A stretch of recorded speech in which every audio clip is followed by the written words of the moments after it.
Je commence avec une bien triste illustration d'actualité. Alors que je m'adresse à vous aujourd'hui pour défendre la fin de la culpabilisation des victimes de violences physiques et sexuelles ou victimisation secondaire, la semaine dernière, lors du procès de Gérard Depardieu, une victime confiait que l'audience avait été plus violente que le moment de l'agression sexuelle elle-même. C'est horrible à lire, c'est horrible à entendre, et j'ose dire que c'est aussi ce que beaucoup de femmes ont ressenti lors du procès des viols de Mazan. Nous vivons un moment de bascule, un moment où la conscience collective vacille entre la perpétuation d'un système archaïque et la construction d'une société véritablement égalitaire.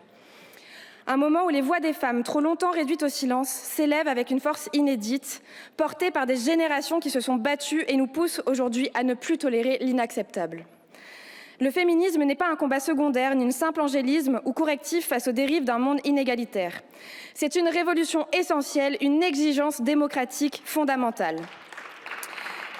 Car l'égalité, bien que présente dans notre devise, se forge essentiellement dans la loi, les mentalités, mais aussi l'éducation et la culture. Elle exige un engagement sans faille contre toutes les formes de domination et d'oppression qui s'exercent sur les femmes. Le patriarcat est là, dans chacun de nos rapports sociaux, et il s'illustre en permanence par sa plus grande violence. Chaque jour, des femmes sont harcelées, battues, violées ou tuées. Chaque jour, la police et la justice montrent leur impuissance là où elles devraient être intransigeantes. La domination masculine ne disparaît pas par des déclarations d'intention ou des réformes cosmétiques. Elle se maintient, se réinvente, se fond dans les rouages de nos institutions. Les refus de prendre des plaintes, les lenteurs judiciaires, les classements sans suite créent une deuxième blessure pour les victimes. Une femme qui pousse la porte d'un commissariat ne devrait jamais être confrontée au mépris, au scepticisme ou à la banalisation de ce qu'elle a subi. Personne ne devrait pouvoir, par ignorance ou par préjugé, minimiser la gravité des faits. La culpabilisation quasi systématique des femmes est une honte. Dernière arme du patriarcat en procès, elle doit disparaître à jamais des commissariats et des salles d'audience. Ajoutons à cela l'impunité dont bénéficient trop d'agresseurs. Combien d'hommes en position de pouvoir échappent encore aux conséquences de leurs actes? Les protections accordées par le statut, par la richesse, par l'influence politique ou sociale sont autant d'obstacles à la justice. Face à ce constat accablant, je veux rendre hommage au courage de celles qui ont pris la parole, souvent à leurs dépens, souvent dans l'indifférence. Gisèle Halimi, Adèle Haenel, Judith Godrèche, Gisèle Pellico et à toutes les survivantes. Ces femmes ont dénoncé, elles ont refusé de se taire, elles se sont levées et elles se sont cassées. Elles ont mis en lumière les mécanismes de domination et de violence qui gangrènent et structurent notre société. C'est maintenant à nous d'agir pour qu'aucune femme n'ait plus jamais peur de réclamer justice.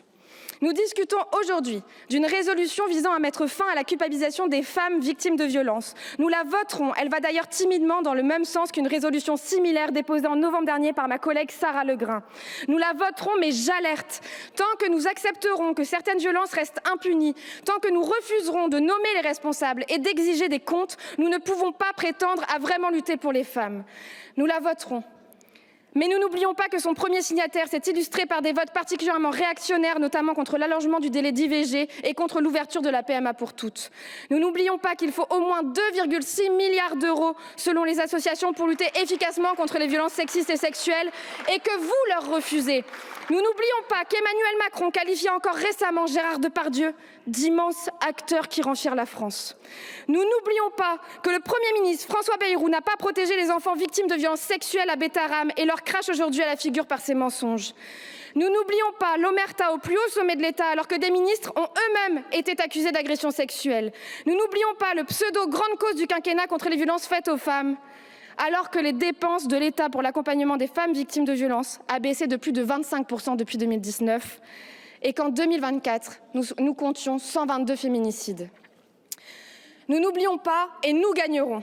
Vos déclarations d'intention d'aujourd'hui n'effaceront pas vos rejets de nos amendements d'il y a à peine quelques mois, visant à augmenter suffisamment le budget pour éradiquer les violences sexistes et sexuelles.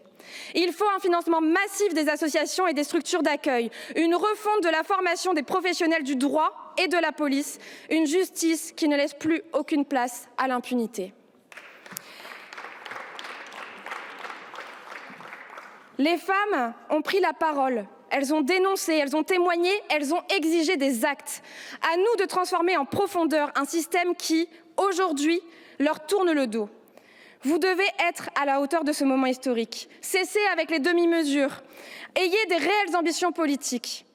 Il en va de la justice que nous devons à toutes celles qui ont eu le courage de parler et à toutes celles qui attendent encore qu'on les protège et qu'on les écoute. L'histoire est là et n'attend pas. Soyez au rendez-vous ou laissez-nous la place.